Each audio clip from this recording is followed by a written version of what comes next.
Thank you for tuning in. We are here for Woman Crush Wednesday, it's now Wacky Wednesday, we're calling it. Yeah. But thank you for joining us. This is Lace Knight with us this evening. Hello. and as yes, the high five from Monday's podcast as well. We got Mr. Brandon Ferris with us. Yes. And tonight's going to be something a little different. We did have our Woman Crush for the week cancel, so Lace was nice enough to step in, and Brandon's here as well. Brandon was the discovery for this evening and wanted to call it Wacky Wednesday so we can just have a regular conversation. Let's just roll with it. So let's do it. The show must go on. So Lace and I are meeting for the first time. So Lace, tell me a little bit about yourself. I'm from London. Okay. I'm 28. Okay. I am in hairstyling currently. So okay. That's kind of the name of my game. I'm just looking to build my clients and go from there. Yeah. Right on. So where are you doing your business right now? Like, are you in a salon, or do you have your own kind of thing going on, or? I'm kind of in between. I've done the salon world. I actually just left a salon. I'm just kind of building on my own.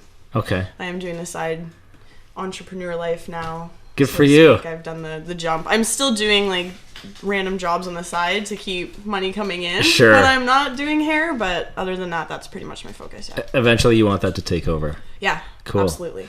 London, Ontario, born and raised? Yeah. Yes. And are you born and raised in London, Ontario?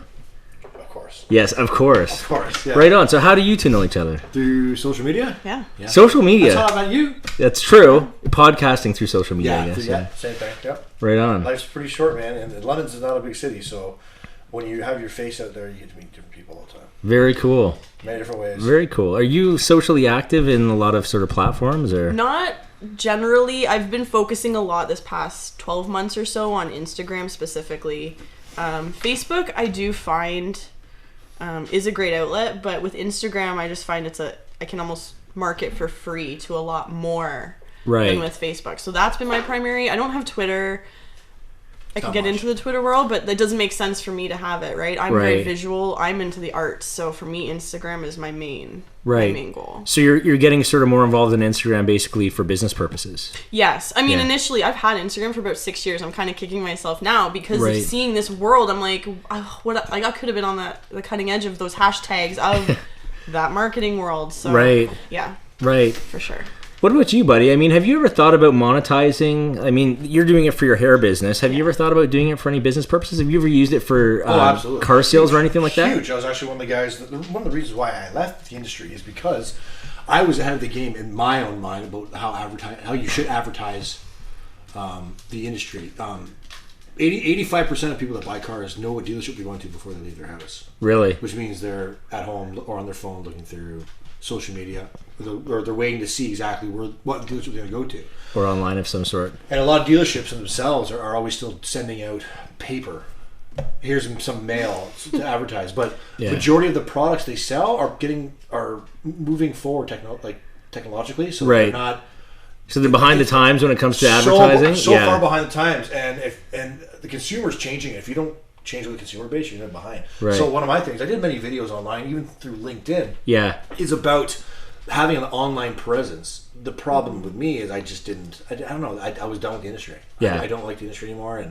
And what's good? I personally think the next 10 years you're not going to have any dealerships whatsoever. You think it's all going to be sort of online somehow, like virtual stores, or not really online, but it's going to be from brand to customer rather than dealerships, because there's going to be customers are coming in knowing exactly how much the dealerships are making, and how much markup is. So if a customer comes in and says, "I don't want to pay this. I'm only paying this," you're not taking away the pockets of the salesman, but you kind of are, because you're trying to give yourself the best deal, obviously, and who wouldn't? However, when you do that, you're minimizing the person's ability to make money. So salesmen, I feel like, are being less respected and less treated well in the industry. So I'm done. Right. Yeah, just done with it. Fair enough, man. And we have another little guest here with us this evening. Do you want to pull him up? Yeah. Where is he? Where's Booker? This is our show mascot for the evening. Look at this little guy. Your new roommate. Yeah, that's right. New roommate. Brandon and Booker are moving in. Yeah. So how old is he now, man? 5 months. 5 months. Look at that love. He's 5 months, and he's a sociopath. He's a sociopath. Yeah, I've never heard that about a dog before. Tell me about that. He's a little dick. So he's a moody dog. He's a good dog, but he's a moody dog. He seems really temperamental. He seems like a terrible puppy. He knows where to pee. He knows where to poo, but he does it when he's pissed off. So he will pee and poo on the pad when he wants to, but if he's in a mood, he'll pee somewhere else. Really? Yeah. So if really? Yeah, he's a good boy though. So give me an example of when he just does it to spite you, when he's pissing on your shit. He will piss on the. So if if I put him in the washroom for 5 minutes, no matter even if he just peed or pooed, he'll force one out. Really?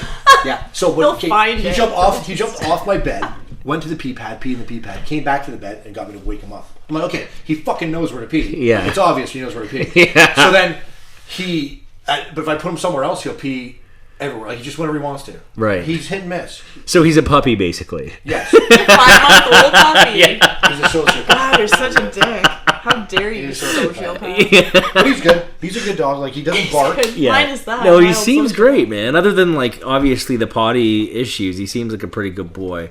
He seems wise. Like, when he looks at me, I feel like he knows what I'm thinking. I call him wise all the time. I say, God, you're so wise. Yeah. He does. Right? He has this, like, old guy look. Yeah. Well, they all look like that. Do they? All Frenchies look old. He's got the eyebrow look. I don't know. Something looks different about him. I don't know what it is, but he looks like, that's right. Like Yoda. Like he knows what's up. Like he was at war. He was solid. He's seen a lot of hell in his life. He already has PTSD. Well, where is he from? Isn't he Serbia? From Canadian? Yeah. He's Serbian. He's Serbian. He's traveled. He's Russian. He's cultured. Serbian Pat. He has seen Serbia. How the fuck does that even work? Like, Thank you. Yeah, I don't get it. I saw it because Brandon showed me. He has a better life than me. Like, he's traveled the world. So when I bought him, he's cultured already. I got the passport or birth certificate, whatever have you. Yeah. It's called dog passport, and they passed it to me, and I didn't really look at it. Yeah. And I looked at it one day. I'm like, this isn't Russian. And I'm like, what the fuck? Open up. His name is Miloš. Miloš. And I'm looking at him like, what the fuck? He responded. Hey, Miloš. Yeah, he's responding to it. That's hilarious. Miloš. Keep it. Why don't we just keep it? Because he's a double agent. His name was Wilson. I remember. That's what I called him before. Like, was that after the beach ball and Castaway? Castaway Wilson. Yeah. I don't know. That's the only Wilson. Well, other than I guess there's the neighbor on Home Improvement too. Is Wilson, right? Yeah. It's the only two Wilsons I know. It's not a popular name. No. One last name. Why did you change it? I just because I've done a lot of research, and they sometimes a lot of dogs. You did a lot of research into dogs. Yeah, on Wilson. Oh, you want me to answer the question you asked me? Yeah, I want you to. If you change puppies' names, they associate with a different life. What? Really? Yeah. Oh, no, you fucking yeah. Yeah. Where is that research? Yeah. It's not my first dog. Is that the internet or is that a book? Because I don't know if I believe the internet all the time with that. It was a book from the internet. Okay. Yeah. It was a book from the internet. No. They associate with a different life. So you wanted him to have a different life? No, he's moving to a different place, different owner. Associates. I don't know. That's why you changed it from Miloš, or why you changed it from Wilson? What's his name? I got him as Wilson. Wilson, but his name was something else. But he was like a fucking 2 weeks old when his right. So it doesn't matter. But he was known as Wilson for 3 or 4 months, and then changed it to Booker. Miloš. Okay. Miloš. He's like, listen. He's actually fucking responding very quite. Yeah, that is. It's kind of different. Hi. He looks more like. He's like, what? Maybe he's bilingual. I think he is. Yeah. That's fucking strange. Actually, he's responding quite. Yeah. Strongly there. He's like, what? What's up? You called me. Well, I fucked up, didn't I? You called me. I named something else now. Booker. So how's everyone's week going? What have you been up to since Monday, since I saw you last? Well, we did our podcast. Not too much. Yeah. You know what I did today? What did you do? So I want to thank Jeff Leeson for something. And if Jeff, you're watching. Oh yeah. Yes. That was a motivating podcast. It was a motivating podcast. He said some great things. And I've known Jeff for a long time, and I've seen him throughout a lot of years of my life, and this is the most different he is. Yeah, compared to like this is the most you've seen him change. Most secure, most just heads up how he's in the present mind. Yep. And I got up, went for a run today. I haven't done that in fucking 20 years. Good for you. How do you feel today? Like right now? I'm exhausted. Yeah. No, I'm just kidding. I wasn't too bad, but I haven't ran since I was at Fan Shop. Really? Any shin splints or anything like that? No, I'm okay with that. Good for you. What about you? How's your week been? My week has been full of work. Yeah. Just grinding it out. So what do you do when you're not cutting hair? I do industrial cleaning. Really? Yes. Is that like your own business or? No. I am with a local company. Okay. I just started with the company after I left the salon, again, to keep the flow going. But sure. yeah, so we do new builds for condos, stuff like that. We're kind of the middleman in between the builder and the client. So right. That's an interesting world to see. No kidding. Yeah. So you go in and make sure the place is immaculate before they take possession? Yeah. Okay. I'm pretty sure there's a couple stages because there's no furniture or anything like that either. So it's probably furnished at that point and then taken out. But yeah, we see some. It was kind of daunting to see some of the stuff. Yeah. Some shocking. Yeah, like because you're thinking brand new stuff. Everything, yeah. I go in, there's clogged toilets. Really? Oh. They're already in there. Sorry, they're already in there. Literally, like messing stuff up. Like the sinks had food in it. Really? They have food in them, and we're talking but like food had been sitting there for a few days. Like it looked like it had been lived in. Like I'm like, what is going on here? Contractors. Yeah. A little bit shocking. You know what's funny garbage. Is I actually just garbage everywhere. Like just I'm like, guys, it's a brand new building. Yeah, I know. And sometimes during the build process, I mean, sometimes you'll find that say that you're eating Wendy's and you're on the job site, you think that, there's not a garbage around. Sometimes some wrappers will get stuck in some vent work and things like that happen for sure. I lay tile That's for 10 part years. of my job is I actually you have to clean? We open the vents and I have to go down and make sure they're cleared out. Yeah. But like I'm thinking, okay, this toilet has plastic wrapping on it. Awesome. Open it up. I'm like, like any beer cans or any beer yet? No. Oh, no tile guys then. Yeah. No tile guys. I thought every contractor was in the beer. It depends it depends on what point in the house. Because if you're doing tile, usually all the drywall's in. I lay tile for 10 years. Oh, I see what you're saying. Okay. So all the drywall's in, so you can't see what's behind the walls. Drywall's in, and the painters are coming in afterwards, and it's usually the tapers and they're dripping on. So usually, and it's warm, it's furnished, so there's no fucking. There's drywall. There's no it's not frameworks gonna do around. anything. So sit in the basement, or sit in the fucking unfinished kitchen, have a beer or two, I don't know. Or 10. have some lunch, Yeah. and then eat usually pizza, and then you just do whatever you want. But usually there's usually a bin, typically. Yeah. I mean overall, but yeah, just with the appliances and the hardware, I'm like, wow, this is not brand new. Yeah. Scratches. This is not. Yeah. Do you want to know? I can tell you some really in-depth realtor secrets here because I used to represent a builder. So you're the next step up. And I don't really give a shit because this builder and I don't even talk anymore. So I don't mind. I don't mind telling this story. He kind of screwed me. So ooh, I like that. Yeah, not literally, but this. I would hope not. This is the thing. We were there's this one model home, and that's where I basically worked, right? And in the model home is where all the magic happened. Let's just say that for now. There was a contractor, and this is a really strange story because I've never heard of this happening. There was a contractor there that was kind of their right-hand guy, and he had gotten into some shit at home with his family. So his wife ended up kicking him out of the house, and he had nowhere to live. So he moved into the model home. Good for him. Yeah, and so basically he'd sleep there during the day. He had to make sure it looked like a model home during his work hours, and he'd like hide his stuff in the closet. And then he'd go off to the job site and live there after hours. Good for him. And which was upsetting for me because that's a place where I used to go. It was really close to where the girl I was seeing at the time, the woman I was seeing at the time, lived. It's upsetting for you. It was upsetting for me because at times it's sometimes nice to get out of the house. So we'd go to the model home and we'd just bang in the model. Switch it up. Yeah, there's beds in there. I would bang for a little bit. Yeah, I lost. How was your day, Mr. Johnson? Absolutely, that's right. Like, damn it, hotel. I can't sneak in and fuck in this place anymore. Oh, so sorry. That's amazing. Where's Note to self, don't ever touch anything on the model. in the model homes? Be careful because sometimes the realtors will take advantage of that. They are not brand new. Where's the most bizarre place you've ever had sex? Oh wow! Let's go down this road a little bit, make things Came in interesting. hot with that. That's right. Do you like that segue? Yeah, that was intense. Outside, anywhere. See if you can top the model home. You gotta be able to top the model home. Like cars. That's kind of a given. Is that a given? I guess so. I feel like it's an easy, like drive-ins, like when you're young, that's kind of a thing. That is the thing. I feel like a car is kind of where you would go even like before a house necessarily if you're a kid. True. Lack of options. I was still a grown man. I was like 28 at the time, so I was your age by the time I was banging in model homes. Yeah, so. I don't have any of those under my belt. I don't know. Like, no. Get into real estate. I believe it or not, I bet you that's not uncommon for real. Yeah, not at all. Take a step up. Yeah. For now, you bang models at home. Yeah, I'm kind of scared now. That should be the next step. Oh God, I'm just happy there's no furniture in these ones now. I'm like, damn. Like, yeah. And the funny thing is, though, is that I've heard so many stories about people, like especially realtors and brokers in the business, that will take whoever they're seeing at the time. Usually they're married. Usually the person they're seeing is married. So they go to client's home when client is on said vacation or whatever. I've heard of that. Yeah, I've heard these stories. Okay, Whether or not they're true, I don't know. But like, I've heard these stories on multiple occasions. I've heard of realtors. People are selling your house. Yeah. Using your keys. Absolutely. Yeah. Yeah. Not to self. It's a Never sick giving world. anyone the damn keys. Make sure that you have a realtor that has their own home and is that you know doesn't not. matter. You just said Or you it's really literally old. have your own home and you're No. Okay. Realtor that has their own home, but like happily married and isn't and going to like venture. vanilla. Like, Yeah. Okay. Yeah. Sure.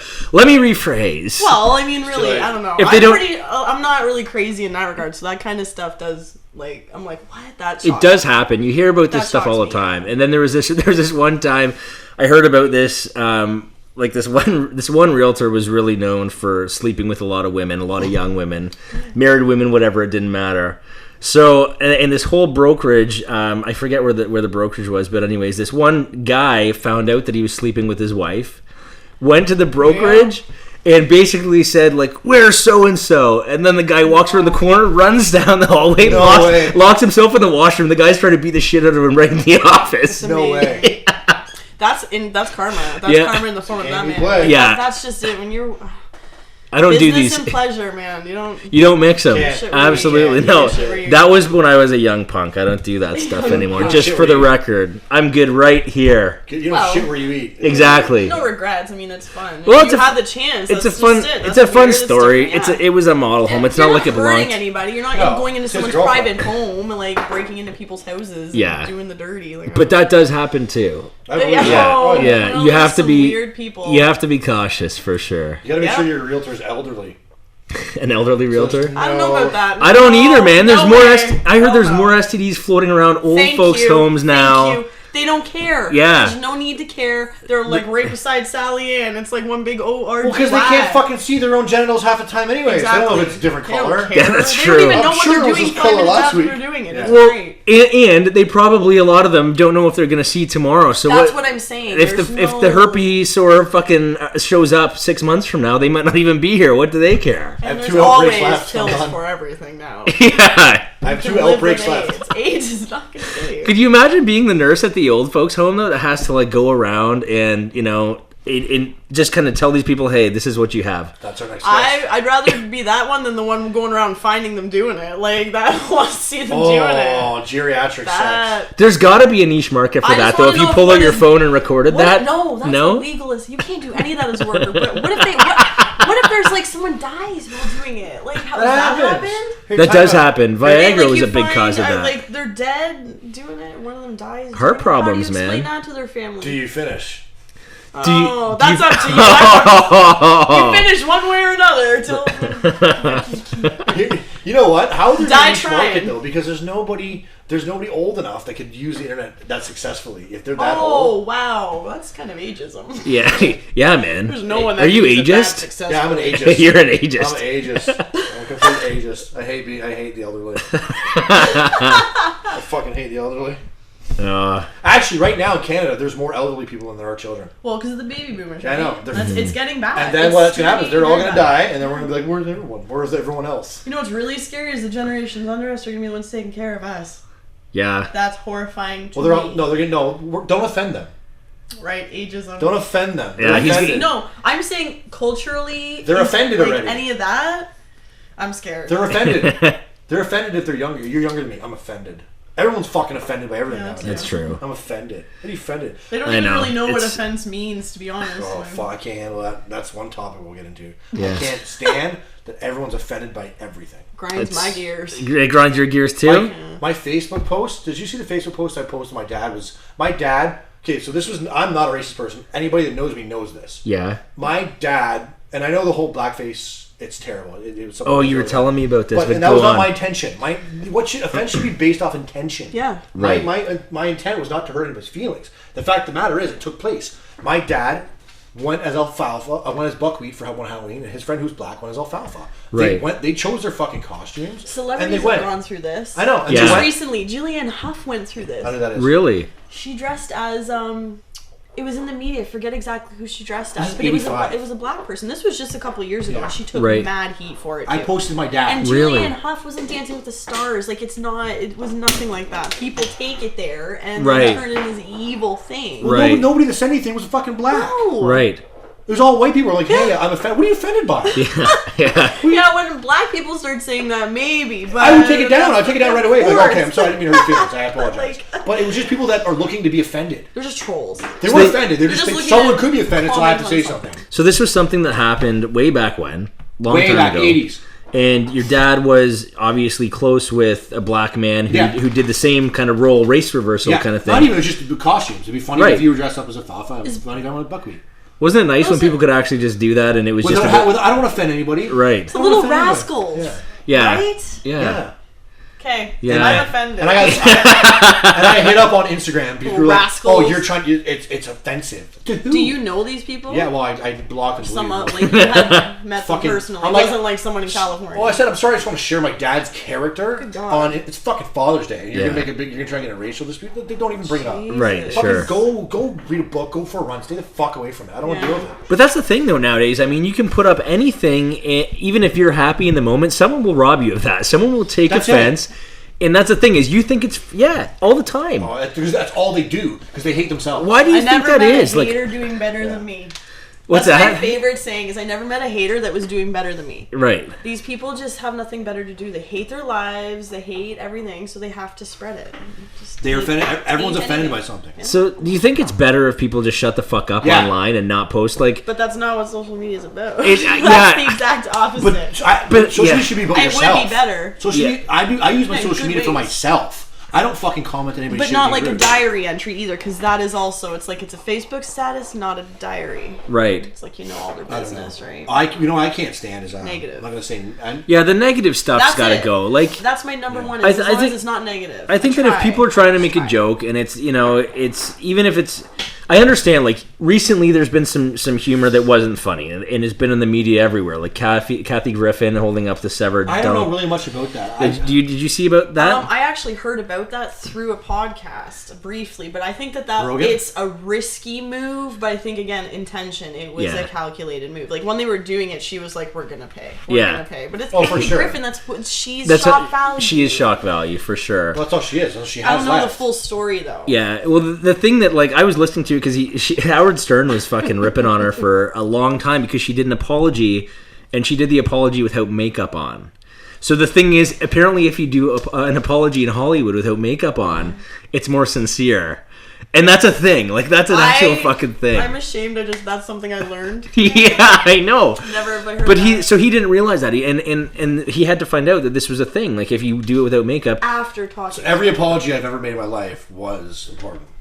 Pretty much. Okay, that's not good for me. Yeah, exactly. Because I have to paint my face to be attractive and go out in public? What the hell? Well, there's no, but if you're... I'm more don't apologize, you have your makeup on. Face? Is that what they're saying? Don't now apologize. I'm offended. Yeah, now exactly. Don't apologize, you have makeup on. I know. Don't apologize. Insincere. It's not. Yeah, it's insincere. That's crazy. This is the fucking world. This is the world we fucking live in now. And there's whether so or many not things. you paint on your face. Yeah. What do you think is going to happen in the future? I mean, it's just like everybody. No one thinks before You can't say everybody. Everyone's gonna be offended. They identify as a unicorn. Right. Hey, don't fucking bring unicorns into this. They did not do anything to anybody. And I don't understand my that. best friend I don't understand that. No, I know. Like I just don't understand this identification. It's a subject I don't really want to offend anybody with. Well, that's the thing is you don't want to offend it. Yeah. No, I don't want to Okay, there's a difference between hurting someone's feelings. Yeah. There's a difference between hurting someone's feelings. Yes. And offending somebody because they want to be offended. Mm-hmm. I don't want to hurt anyone's feelings ever. No. But I'm going to say shit that I believe. If you're offended by it, if I didn't hurt your feelings, you're just offended. Fuck yourself. Yeah. People don't take the time to figure out why they're even offended. They just say I'm offended. Yeah. They just say it. It's a reaction. It's like, if I am truly offended by something, I'm going to sit there and digest it actually first before I even let anybody know about it. Right. Genuinely, because it's like I don't even know if I am offended. Maybe I just need to work something out that's a personal issue that is I'm being conflicted with in the subject. Not many people do that though. You know what? I think sometimes I react, but that's the thing. I think that's an amazing quality to have because I don't think that anybody thinks it through before I think it's almost like a knee-jerk reaction. Yeah. And I think you did hit it bang on. I think you said that it's something going on with them. Like they're conflicted. So maybe instead of maybe we're not seeing people getting more offended. Maybe we're seeing more insecurities where people are just, reactions and just don't know themselves. And maybe they're the ones that have the issue. The insecurities are built on the social media. That's true. Oh, fear of missing out. Yeah. Not even just that. People want to, if you look at Instagram, if I scroll down my Instagram, it's all fitness. Yeah. It's all fitness. Yeah. People do the same post same post every fucking picture. Yeah. And they're like, well, yeah, everyone's insecurities are based off their own social media, trying to be someone else. Well, do you remember when fitness was something that you did for fun or to be healthy? Yeah, not to have an Instagram profile. You're right. Not so that you could show off your six pack. Not so that you could, go around with those buns of steel. Or the girl that posts. Not that I mind a lot of that, to be honest. No, I get it. But there's girls that only post pictures of their ass, and then they're like, "That's all you fucking are, is a picture of your ass." Mm-hmm. Yeah, that's it. And I don't know. My Instagram is based off of typically 90% of trying to be funny. Yeah. Trying to entertain, trying to make people laugh, not breaking offend. someone's day when they're going through your news That's it. to just be like, boom. That's it. Happiness. I enjoy happiness. Yeah, I enjoy making people laugh. Yeah. But you can't nowadays because everyone's offended by it. I post one thing and everyone's harping on it because it's not what I'm used to doing. Does that make you want to hold back, or does that make you want to push forward more?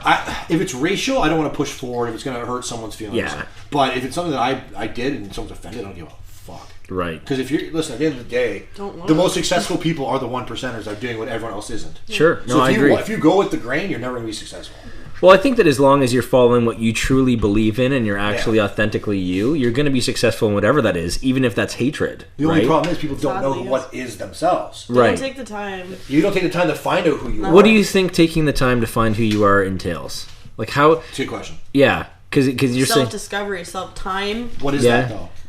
What is that to you? To me, it's been. I'm still fighting with that. Are you? That's my number one challenge to this day. I am very focused on everyone else because I came from a pretty rough background. I came from a very quiet, isolated background. I was geared to looking outwards to other people and what everybody else was doing. Go with that. Right. That's been a very big struggle, is to focus on what do I want. Let's talk about that for a minute. So when you say you had sort of a rough what does that mean? It wasn't extremely rough by any means, but everybody has a story. Everybody has that conditioning. No one has had story. Amazing. Yeah, let's hear. Usually when we bring women on, it is about female empowerment and their story. Yeah. So you don't have to get into as much detail if you don't want to get into it. That's up to you. It's just I came from a home where my mom and dad were together, but emotionally there was not a lot of deepness. I didn't realize that as a kid. You don't realize that as a kid. You don't know any of this until you look back. And I find a lot of people just don't tend to look back. Right. I had to look back. Yeah, absolutely. I have attachment issues because me and my mother are not close. I haven't talked to my mom in 13 years. So, really? Yeah, at all. She lives in the States. We had a very rough ending because my mom didn't want to find out who she was and take the time to find out who she was. I don't know who my mom is. She's doing a lot of unhealthy things. She was a very unhealthy person. I had to choose to leave at 15. Wow. I left my house. Really? My mom and dad were still together. They Right. were not in a healthy relationship. She was very participating in infidelity. She was not loyal to my dad. And I had been watching that for almost 7 years. Oh, wow. And you knew about it? Yeah. Did he? The internet. So when the internet became a thing, how does he not? Right. How does he not? It was something we did not talk about. Sure, we didn't talk of about course. any of that, right? And when the internet became a thing, my mom was it was easier to hide it, but when the internet became a thing, that was a tool for her to reach out, and she did. And that was it. I'd get up at 6 a.m, she'd still be down on the computer. ICQ. Really? Yeah. MSN. Yeah. Well, she actually ended up going down, and I believe she's with the man she met. Really? My dad for 25 years. Online. Yeah, never wanted to get married to my dad. She wasn't happy. And I mean, that is absolutely fine. I will never judge her for any of that. What I'm judging her for is the toxicness. She isolated me. She emotionally abused me. I did watch that. That's not healthy as a young girl. No. Not at all. At all. Not a healthy view on what a relationship is. And my dad, right? He would just work all the time. I think he was just in denial. What do you do? What do you do? He's a sheet metal worker. Oh, so, wow. Yeah. So hard worker. 12, 13-hour days. Yeah, He'd that's come easy. home. She was a stay-at-home mom, but again, no drive on her own. She didn't have a life of her own, so Right. that's what she turned to. She's an alcoholic. So I had to just sever the relationship because I just realized she wasn't healthy and it was hurting me as I was growing. These are key years for me socially, and I struggle now from that. That's where the attachment and all that stuff comes from, is because I didn't develop properly. Sorry, everybody. I have a dog here, and he's just that's okay. So if you're cheering, he's chewing the cords. Are you chewing the cords? He wants to be a part of it. He's like, why am I under the table? Like, you introduced me, and then that's that. What are you doing, buddy? You can't chew that. You're supposed to be the therapist here, bud. You're supposed to be the therapist. He is. He's actually what the hell? He's good. Oh my god, yes. That's why I've always had dogs. I swear to God. So it sounds like are you in it? Like, are you kind of in a good spot now? Or? I am. It took a long time. Like at 15, I moved out. I had a really good friend that her and her mom took me in. It was a battle. But probably 5 months after I moved out, my mom split. She split. She left my dad. On you, and then she left my dad a video message. Oh wow! Really? That's how you say goodbye. No, it's not healthy, right? No. Right. Not healthy. None of it was healthy. So she left. I mean, if she's to find happiness, awesome. That's how she had to do it. That's terrible. Like, and that makes me sad, but that's her choice, right? So I had to sever that relationship completely. Why find what's happiness without your friends and family? Yeah. Well, and that's what I have to find now, sadly, because her mom did not have a good relationship. She never did the work. Do you have a relationship with your dad? I do. Yeah. I do. It's not as deep as I would like it to be. Absolutely not. But that's how my dad is. That's who he is as a man. He has 2 other kids that are in their 40s and late 30s. Okay. I was his late. He was 37 when he had me, so I was his kind of second round. So. Right. But we're not super close. Like it's not like I'm friends with my dad. Yeah, you know? it's difficult sometimes for people to be friends with their parents because that is tough. There's that relationship you have growing up that you look at them as an authority figure, and you don't know how to mold that into a friendship. And then you feel like once you do, you don't have that type of relationship still. Yeah. You look it wasn't a smooth transition for me by any means.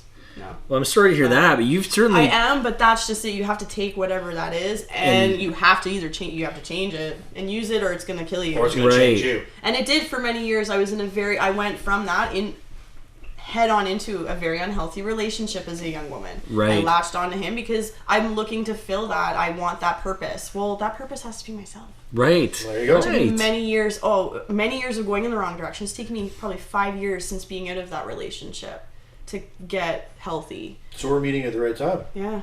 Good for you. It's good. Yeah. Good for you. It's a life. I really believe therapy should be part of everybody's life. Mm-hmm. It should be part of education as a kid. Yeah, you're right. But the problem is half the people that are in charge of that need therapy. Well, everybody needs therapy. Everybody does. That's my whole basis. Everybody needs some kind of something. Some outlet.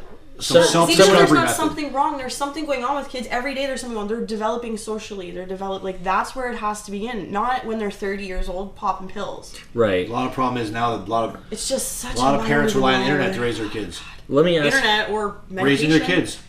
What do you think, though, if we were all trained at a young age on sort of how to properly listen to other people, so that everyone, whether it's a teacher, whether it's a friend that's a little bit older, but as we're in school, we learn these skills to help each other and build each other up. Yeah.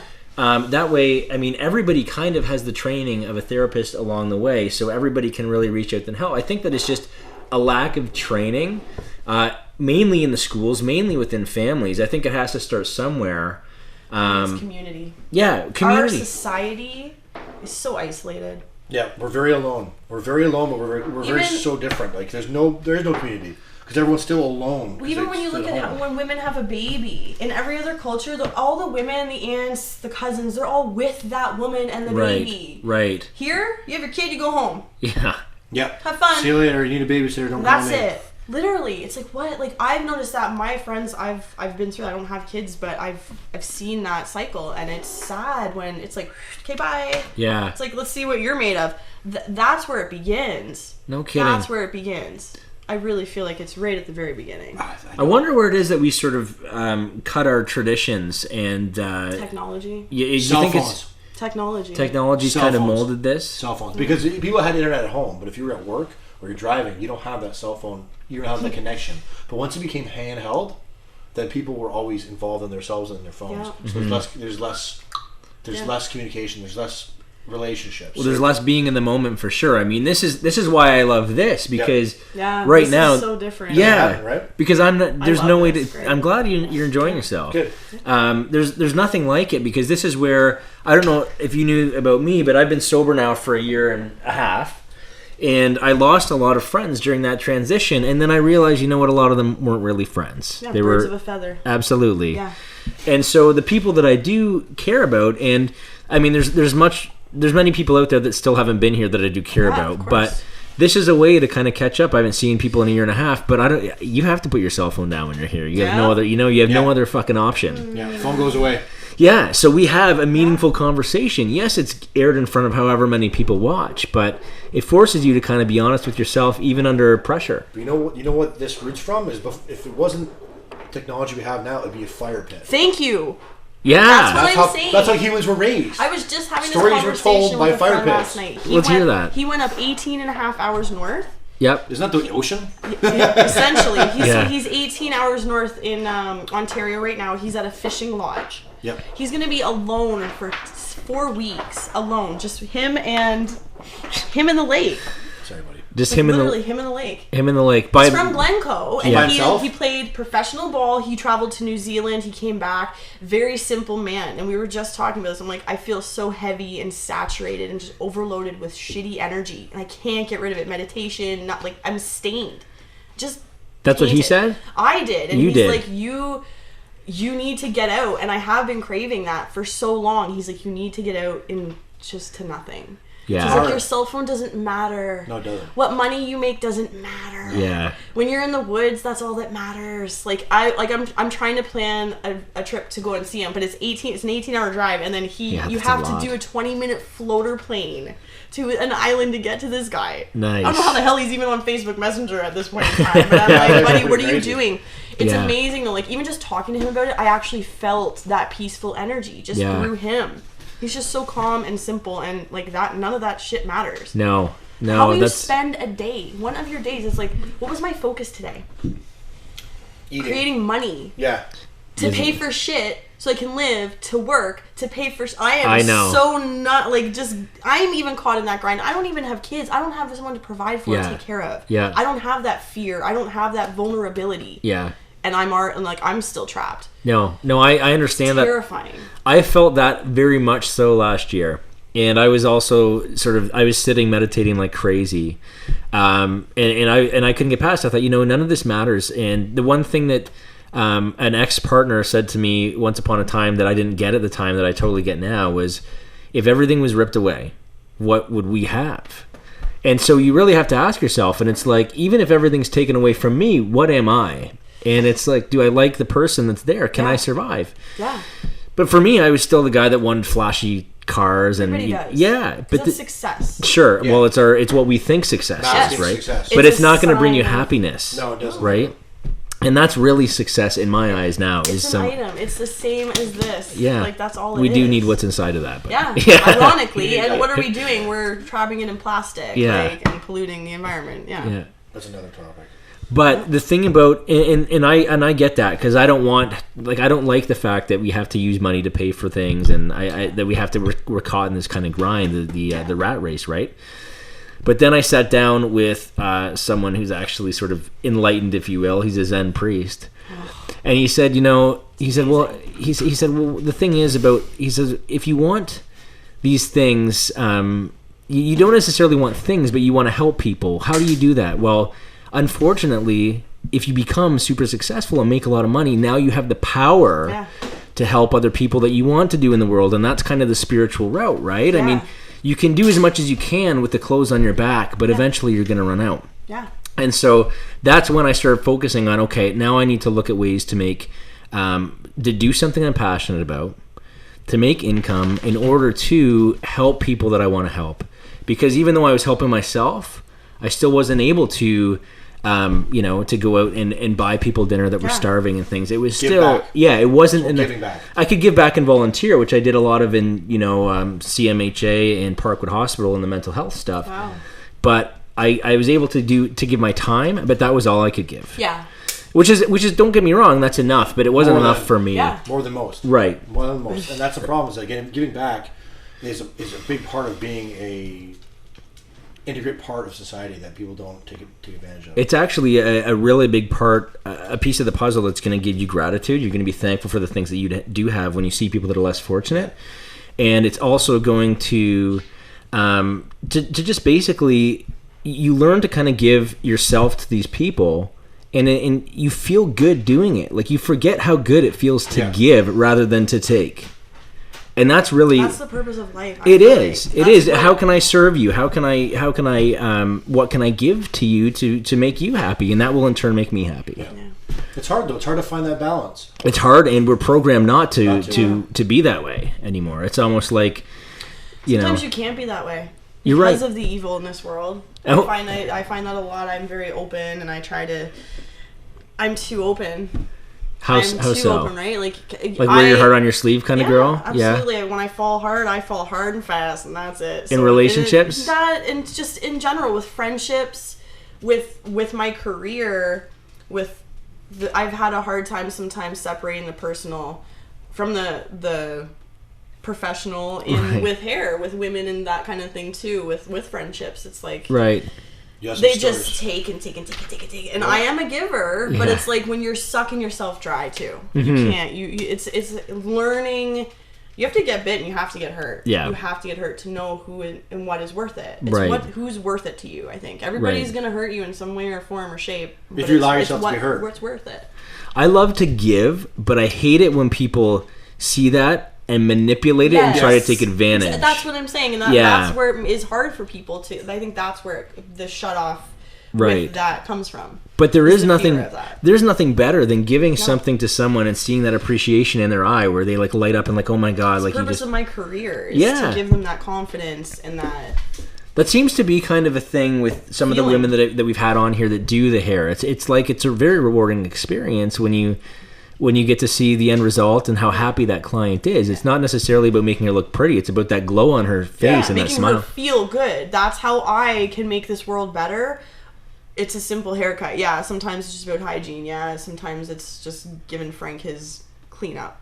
But really, sometimes Frank's wife is sick of looking at his neck, and she's sick of everything to do with Frank. And if he comes home with a haircut one day, maybe she's like, oh, you actually did something. That, like, the littlest things could change someone's life. I've seen it.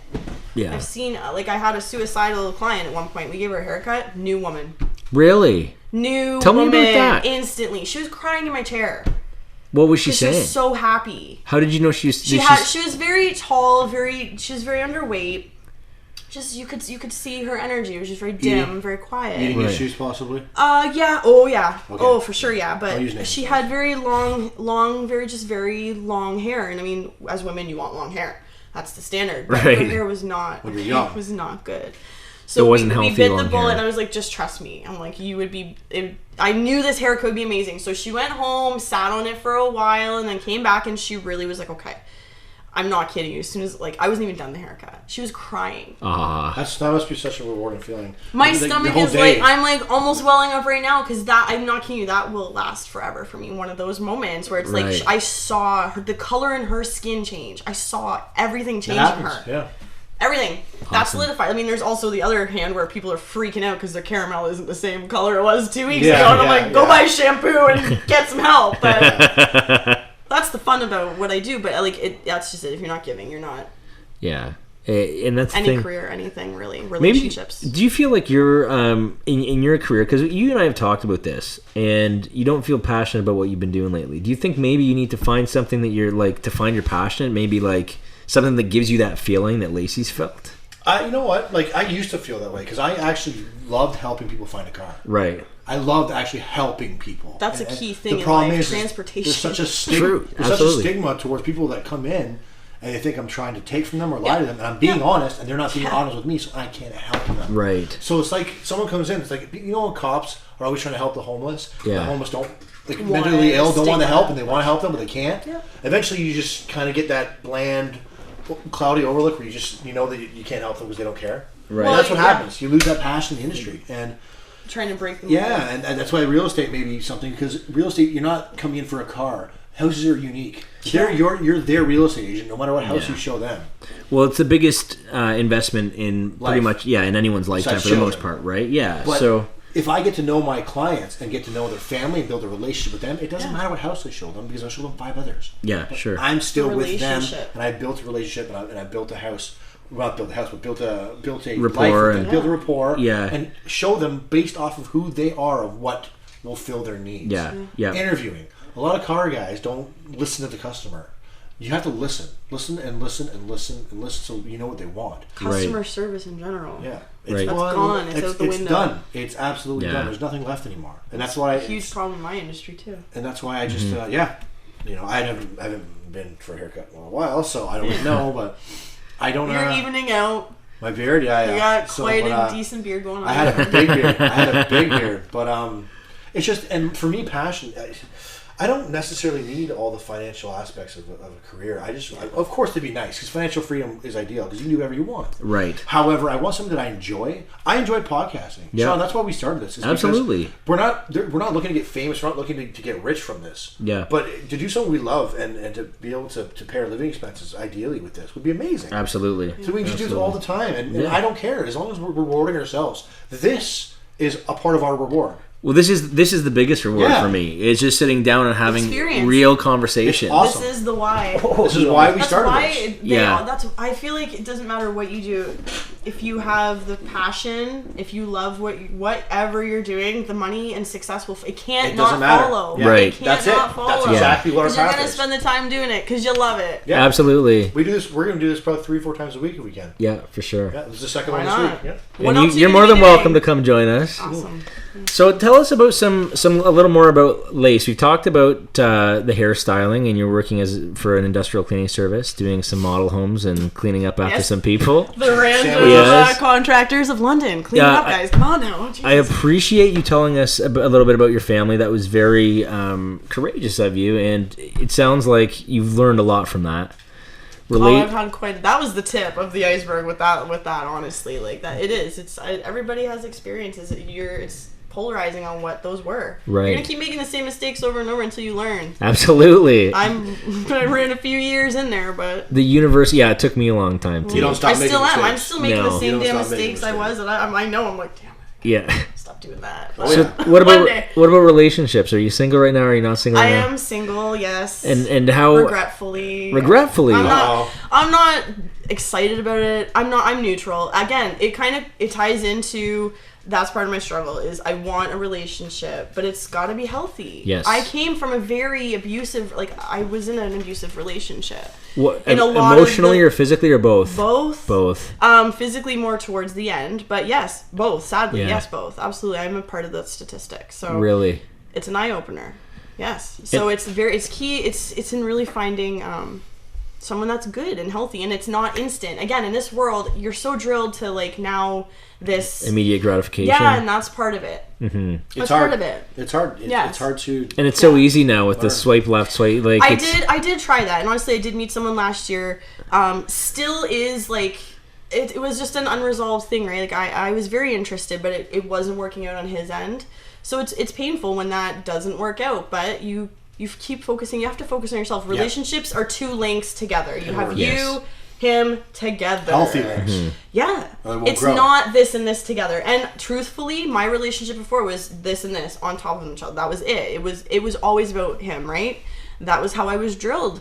So now I'm looking for a relationship that is balanced and healthy. And I believe you never know. It could always work out in the end. I'm not closing the door to that at all. I'm still very interested in pursuing those options, but as of right now, it's nothing. So I'm just trying to build my life and focus on you. It's hard though. B will come. The dating scene is hard. It is hard. It is grotesque. I'm not putting men down. Women are the same way. It's vulgar. It's vicious. It's scary. I'm not, and that's just it. I'm not really open to that. Yeah. I'm kind of shutting the door on the whole social media dating. I really feel like that's how I have to meet someone. Well, goddamn, they're not looking for that. No. A lot of people on social, on that are looking for the physical. I am definitely looking more so to share my life with someone. Sure. Well, it's a very mature outlook to have, and it's hard to not settle. It is. I am of the firm belief, though, that if you can tell, follow your gut, follow your feeling. And that's the hardest part is that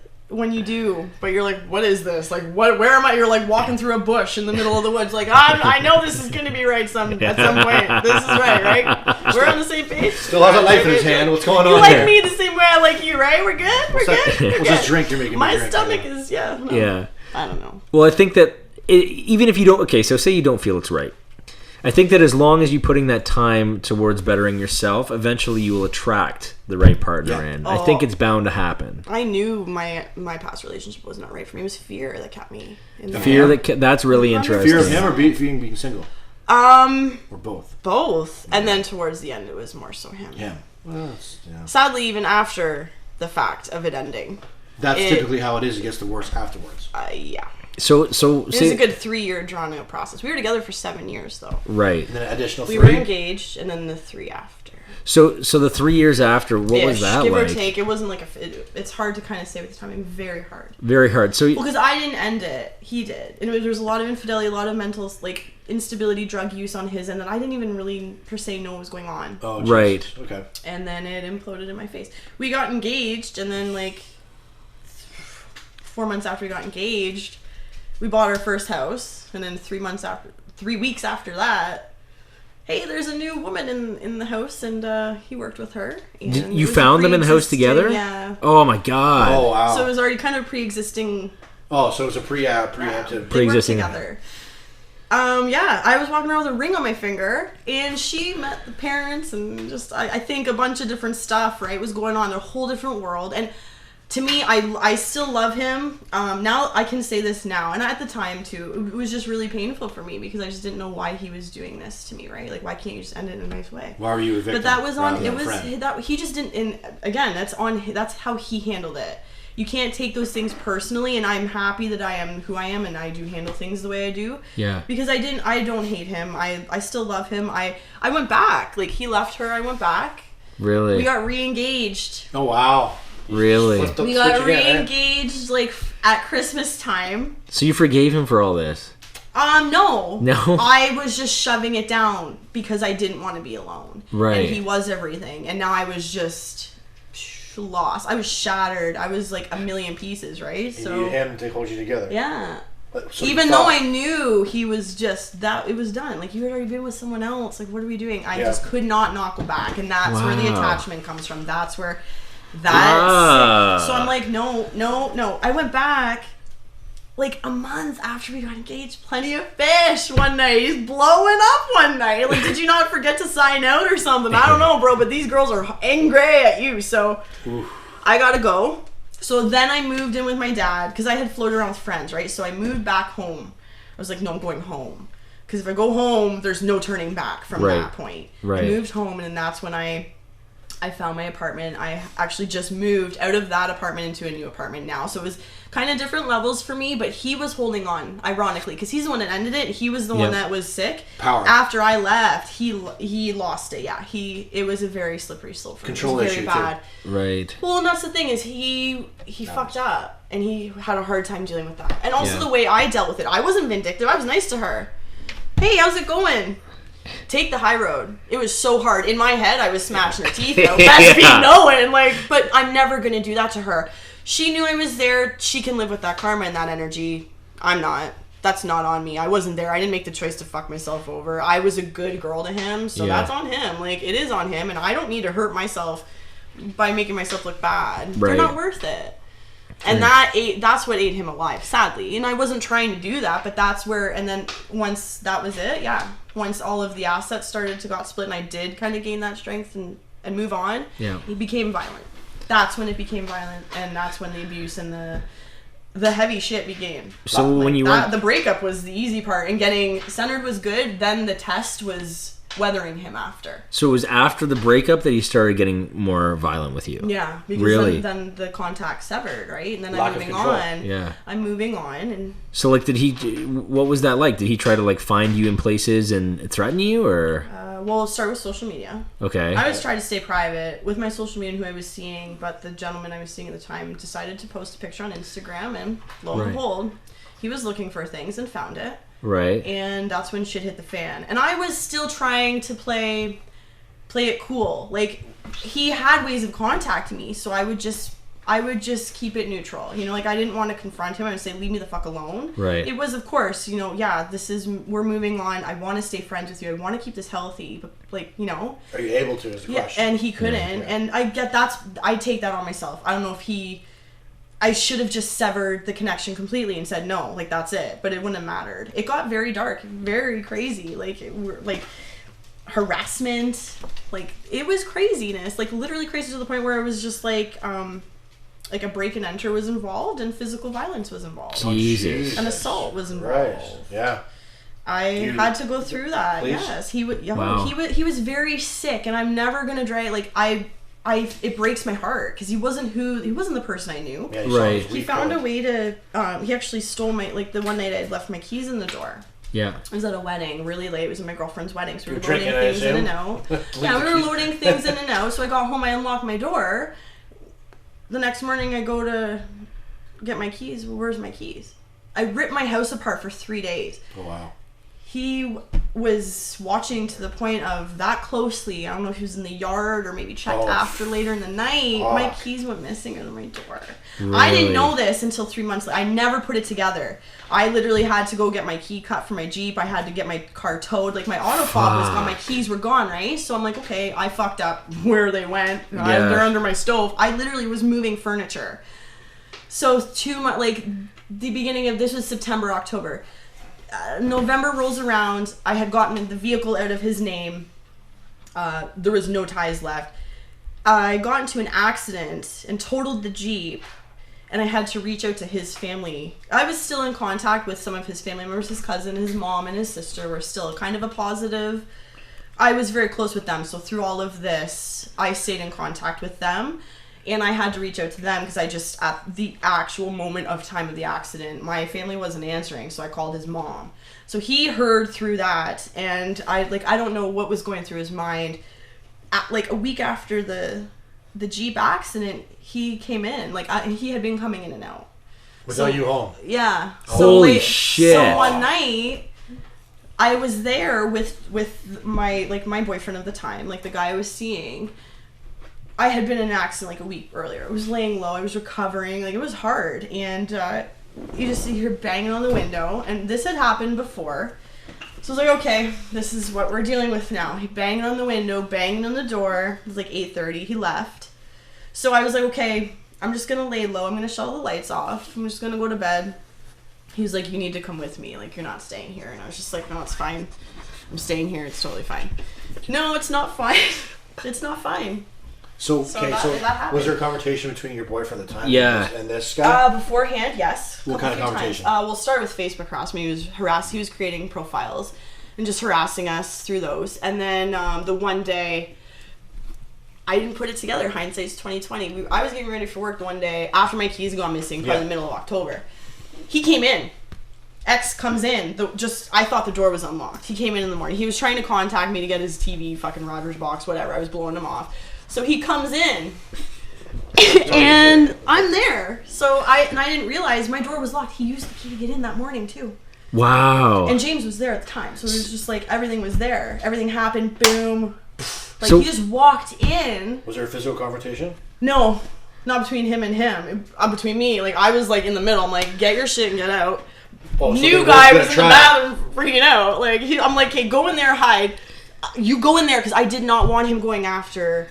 I'm like, why are you here? I'll deal with this. You're not going after him. You're here for me. Let's dance. Get your Rogers box. Get the fuck out. Like, It's Saturday morning. I gotta go to work here. Get your box. Get the fuck out. Cool. He got his box and got out. So then it had happened. Yes, it was already altercations. The cops. That's the thing is, the cops had already been involved. There had already been 2 warnings. You know the scariest thing about this? Those are the situations where the most dangerous. Yeah.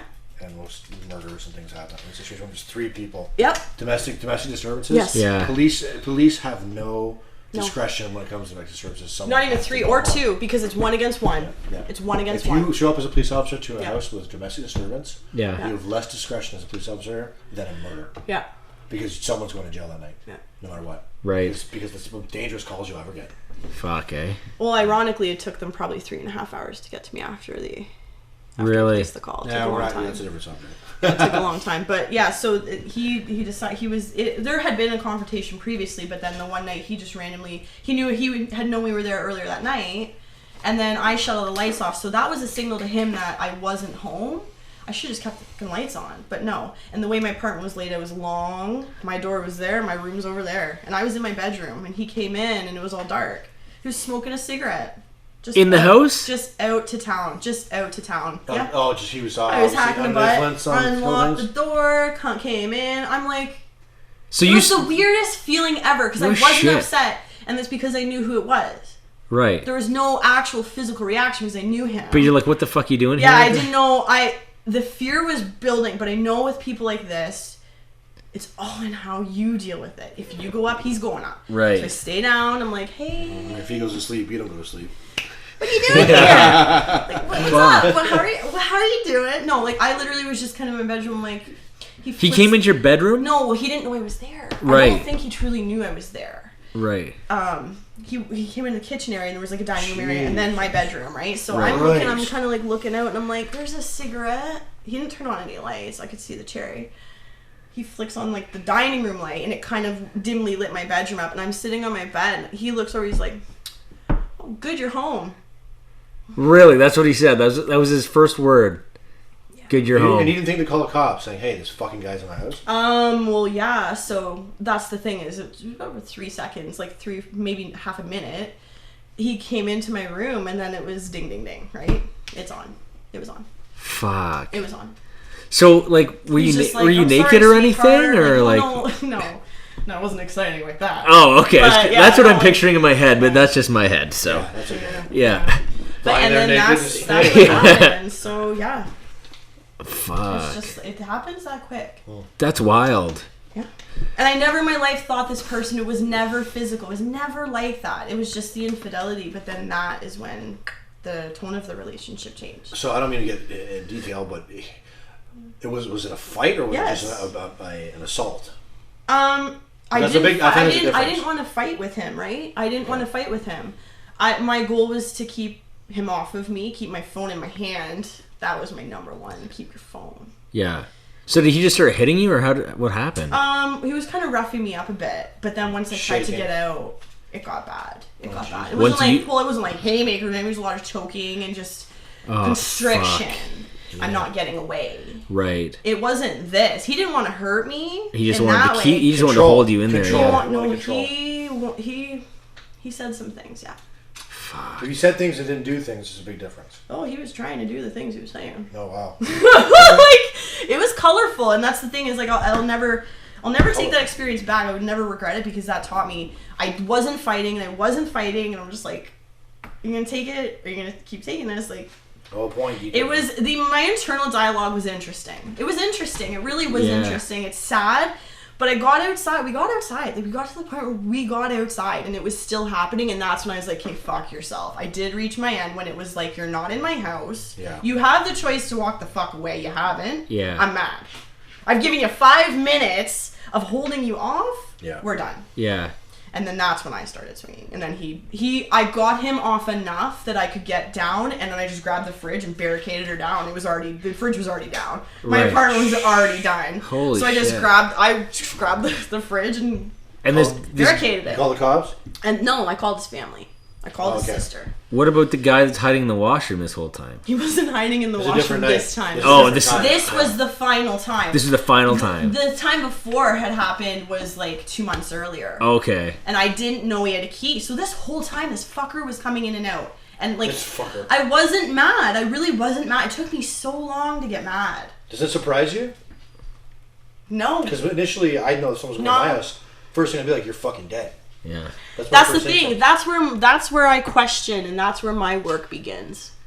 Why was my reaction accommodating? You don't value this is my exactly. You don't value your own safety rather than someone else's. Exactly. Yeah. And that's it's also the alarming part, my diagnosis. Again, like I'm not looking at him. But I'm looking at me. There's also a part of you that knows him as probably a sweet guy at one point in time. And he was the person I was going to create a family with. Right. So there's still a part of you that probably carried hope at that time. I didn't want to call the cops. I called his family, and I was like, what do I do? Because if I call and if I take this route, you guys know. Yeah. Like, I don't want anything getting misconstrued. This is what happened. What you tell me what you want me to do here. Mm-hmm. I don't want him to go to jail. I don't want this to get escalated. I don't. You didn't make that choice. Because I knew, absolutely, and that's where I have to deal with that. But at the same time, I know the type of person he is. I know the system. It's not going to help him. Mm-hmm. It's going to drive him farther in. How is he now? Good. He didn't go to jail. We ended up settling peacefully. Well, that's good. Absolutely peacefully. I didn't want to go to court. They did try to roughhouse me into going, though. They subpoenaed me. The family or the cops? No, the cops. They held me to my statement. I said in the statement, I'm like, I know I called you. Absolutely. I know you have to do what you have to do at this point. So you were pressing charges, the police were? They were. They have 7 and 8. Yeah. But at the same time, I said to them, I'm like, I'm not a part of this. I'm removing this from my life. I want him to get help. I included you people so I could get the protection I needed. Can I ask you a question, just for food for thought? Yeah. Do you think a lot of women take the route you did? Yes. And then it ends up way worse? Yes. I'm still in the danger zone. 100%. Yeah. I don't feel safe. What does the danger zone mean to you? Physical. Vulnerability. On yourself or him? Myself. Okay. And that's just it. I'm not putting this on him. You can't escape that. That's nothing to do with him at this point. Yeah. But what I was saying to you previously is, was on plea. So a lot of women are in your situation, and they don't press those charges, and not because of themselves, because they didn't press those charges. A lot of things escalate, and I have personally seen murder-suicides. Yes. I've seen things and they had the opportunity to do something about it, and they didn't. So what are your thought process on that? Do you think it's a dead issue between you and him for getting?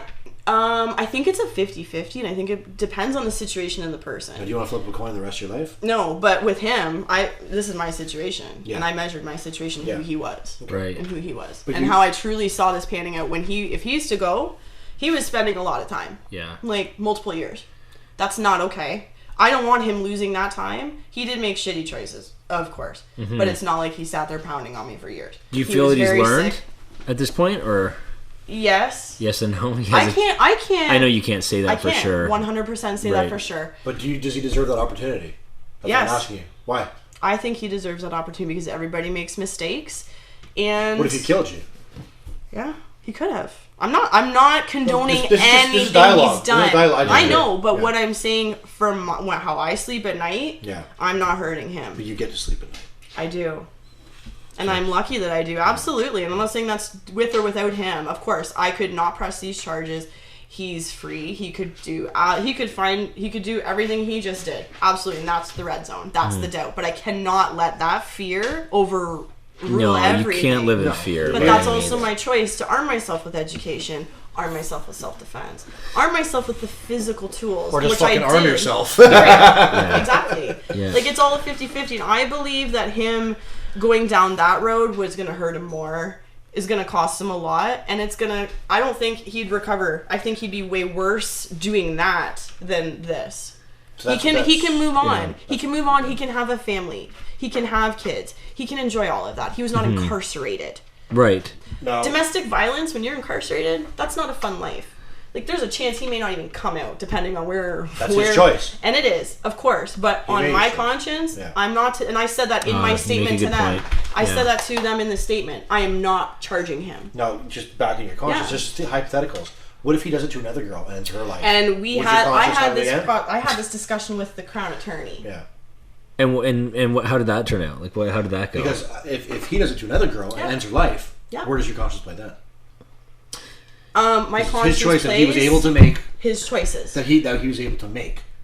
His choices. This is why I'm interested. I can't guarantee that he's to come out of jail. No, you can never guarantee anything. That's true. Be even more fucked up from being in jail to hurt that girl even fucking more. Because now she's she's just a piece because he's been in jail for 2 years and he's hardened and da-da-da-da-da-da-da-da. Exactly. No. Yeah, I don't think and I can't put myself. I want him to have that relationship. He's fucking lucky about that. That's where I'm standing. I'm like, I want you to go meet a girl and treat her well. You better fucking treat her well. I hope you treat her well. I'm giving you that chance to treat her well. Right. So it sounds do right by your mother. Like, fuck. It sounds to me like he owes you a lot. He doesn't. He fucked up, and I decided to just deal with it how I dealt with it. He owes you that fucking how many years you would have been in jail. I can't say. Who's to say? Who's to say how many years we even dragging it out? Right. I don't want that. I didn't want to lose any more time with this situation. I want to heal and move on. And if I can help women, I'd say to that next woman, I've actually thought about being an advocate for violence and teaching women. How about we go to that woman and teach her the signs of abuse, so if he does try to play that shit on her, she's going to know. Not like I did. But then when she has the opportunity to press charges, are you going to tell her don't? I'm not going to tell her anything. I'm just asking you, because how did she ask you your story? I'll say I didn't. I chose not to. That's my choice. It's her choice. Absolutely. Right. What did he do? You know? What? No, these are dialogues that are important to have. That's why it is so important to, like, people are like, you should talk about that. Especially in hair, because that's a huge thing with hair. I'm an open book. Like, I'm the same person to pretty much everybody. You're not going to get a different version of me. I struggle with that with hair, though, because when I'm in a salon, they're like, "Oh, talk about that shit, okay?" yeah. I want you to know. My clients love that. They're like, "What? Are you kidding me?" Like, they're like eating that up, right? But they can learn from that. And if I have teenagers and young women sitting in my fucking chair, I'm best. You're entertaining them as well. She's venting about that asshole that's treating her like shit right now and doing the same things he did to me. Right. Maybe I'll share a story, because red flags? No one shares stories with me. Yeah. No one taught me these red flags. Yeah. And I'm not trying to, like, say I'm his angel saint, whatever, you know. No, we know I that. just chose to not. I didn't see dragging that out and putting him through that was worth it. I want him to move on and just be happy. Yeah. And in turn, I hope he respects me enough to let me be happy. And sometimes that's the thing. And sometimes for your own peace of mind, like it's nice to just leave this shit in the past. Life's too short sometimes, and sometimes you just gotta let go. Yeah. Well, I finally did, and that's what killed him. Yeah. He didn't want me when he had me, and I've said that to him. I was like, you wanted every other woman but me, and he's like, yeah. It's control. For a lot of guys, it's control. The fact that he doesn't have the control over you, he can't make you want him. Yeah, but men need to understand, like, men like that really need to understand. And I mean, there's been relationships that I've been in the past that have been intense like that, and I probably tried to be over controlling when I shouldn't have been as well. It's instinct. It's instinct. Yeah. And that's why I don't blame him necessarily. He was sick. He was battling with a lot of addictions, which was absolutely throwing his fucking behavior out the window. Not an excuse. Yeah. He needs to take this and, like, where are you? Right. Who are you? How did we get to this? You never know. And I think everybody needs, like, the one thing that all men that have that kind of quality need to realize is that you can never control another person. You should never want to control another person. Everybody is their own and able to make their own decisions. And if they don't make the decision you want them to make, well, too bad. I mean, just let it go. I didn't assault him when he was with, you know, right. Becky Bill over there. No, I was nice to her. Yeah. I was like, hey, do you do your hair? You know, he's over here like, I want to kill you. Like, yeah, okay. I was nice to Becky, just saying. Like, you didn't do the same for me. Yeah. Leave my boyfriends alone. Yeah. No, like, that's the thing, is, like, every person that I was with, he ever got, like, he did. And I just try not to harbor any bitterness. Like, I can be very mad. And, it is right there, but I'm just like, don't give it anything. You ever thought, this is going to be weird saying this, but you ever thought doing a podcast and having women on there that had been through this and helping out that way? Or reaching out in that sense? I've been, but again, it's a time thing. And I've been so saturated in trying to build, and, like, with life changes and stuff, it comes back to what is your purpose and when you give what you can when you can. Yes. And that is a goal for me, for sure. Sure. Is doing something like that. Well, anytime that you want to, you're more than welcome to come use this setup because you have a very powerful story. Which thank you for. I had no idea what was coming with Lace this evening. Yeah. So Lacey. Yeah, Lacey. You know, whatever. And we appreciate having you on the show and sharing your story. And I hate hearing stories like this. And I know I want to say I'm sorry for what you've been through, but I know at the same time it probably made you stronger, and you're probably okay with it. It didn't need to happen, right? But it's gonna come to a head. Every situation is gonna come to a head. I let it go for too long. I didn't want to deal with it. And it blew up in my face. But now we have time to have a part 2 of this discussion and see what happens next time. Yeah. The growth you've had from now on to then. Sure. So is there any last messages that you want to give to anyone that's listening? I mean, from the things that you've been through, we always kind of try to wrap it up with a positive message to pass on to whether it's the women that are watching or the men that are watching, whatever, the people. What would be your message? The people. No pressure. Like, I'm actually starting. Like, I don't have anything to say. Yes, you do. But I guarantee you do. No, like, just. What would you tell your daughter? That's a good one. Honestly, that's how I think of myself when I was. Daughter. I don't want to have a daughter. Okay. I want boys. I don't want to have a girl. What would you tell your... But no, seriously, stay true to you. Okay. And just, that's the biggest thing, is just focus on yourself. Stay in your own lane. What would you tell your daughter or a woman that is scared to leave a guy? In similar circumstances. So what did you do? What did you tell yourself that gave you the power to do so? I didn't tell myself anything, honestly. I just had to force myself to just do it. But was it a day you woke up and did it, or was it a minute?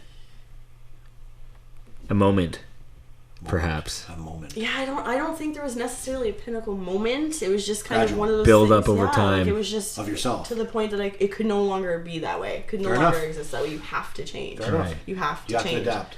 I don't know. It's just try to be honest and to just really focus on, like, because you may not wake up tomorrow. Right. So you can today do whatever is going to make you happy and get you to where you want to be tomorrow. Sure. I agree. That's that's perfect. Let's leave it off with that. And I think that the next guy that ends up with you is going to be I think he'll be a lucky guy, because you're very self-aware. You look for positive, you look for positive changes in yourself, and you look to see the brightness in other people. And like you said, you wear your heart on your sleeve. So good for you. It's always a good way to be in the world. Thanks for coming. Any last thoughts there, Mr. Ferris? No, we'll have you back on for the second one, and maybe it'll be either the one I'm co-hosting with you or a completely different night that you want to do something fun, like a Friday. Sure. Like a Friday? Fun day Friday? We'll have some vino together, or drink. Yeah. Not you, but... Yeah. Are we doing Frisky Fridays, Fuck Me Fridays? What are we going to do? I don't know. We have to decide that yet. There's so many different things you can do. It's got to be relevant to everybody we have on, and it's got to be something that... Well, then I guess it can't be Fuck Me Fridays. Yeah, I'm like, whoa! That's just something I always wanted to work in there. Yeah, of course you did. Coming in hot again. But other than that... What do you think the bed's there for? Yeah. I'm just kidding. I model afterwards. Catching all these dreams. All these naked ladies. That's true. I like to have feminine energy around. It's good. It's good to have. It's good. Yeah. But other than that, no, I think the podcast went great. I think you have a long story to tell. I think your story isn't done. Yeah. And I don't think anybody's story is done. No, but I still think you're still growing on this path. I think there's going to be another chapter to this whole issue that you haven't added yet. Let's make it a positive one. Yeah. Right? A good one. Sure, absolutely. An amazing one. An amazing one. Fuck That's yeah. exciting. Fuck yeah. All right, guys. Well, thank you for coming. We'll wrap it up there. Everyone that's been watching and listening, thank you for tuning in. This started out as a wacky Wednesday and pretty much turned right back into a Woman Crush Wednesday. So thank you for that. There you go. And this was with Lace Knight and Brandon Ferris. Thank you, guys. And we will see you guys again on the next Sex and Suicide. Oh, one quick one. Is there anything that you want viewers to find your social media on? Do you want to promote anything? Yeah, because you're doing the hair and stuff. Yeah. That's the thing, is I'm kind of in the process. I am going to be starting up a YouTube, but Instagram, my Instagram is just Lace Amber right now. Lace Amber? It's open. LASEAMBER. LAC. LACE. Yeah. AMBER. What the hell did I say? Lassie. LASE. Yeah. Oh, I'm sorry. Hey there, Lassie. You know what? I have a problem. That was my nickname as a kid. I'm sick of it. Hey, Lassie. I have a problem recently with when I say S instead of C sometimes. I don't really? know why. Like Oh, recently, Jesus. I think I have something wrong. I did something. That's for a Friday podcast. We found a glitch. That's a Friday podcast. Found a Yeah. glitch. My eye goes like anyway. There's your opportunity. Right. There's your Okay, so follow Lace Amber on Instagram, and we'll see where your new location pops up in London. Yes. All right, guys, thanks for tuning in. We'll see you on Sunday for the Soulfire Sunday. That's it for Sex and Suicide's Women Crush Wednesday this week. Take care.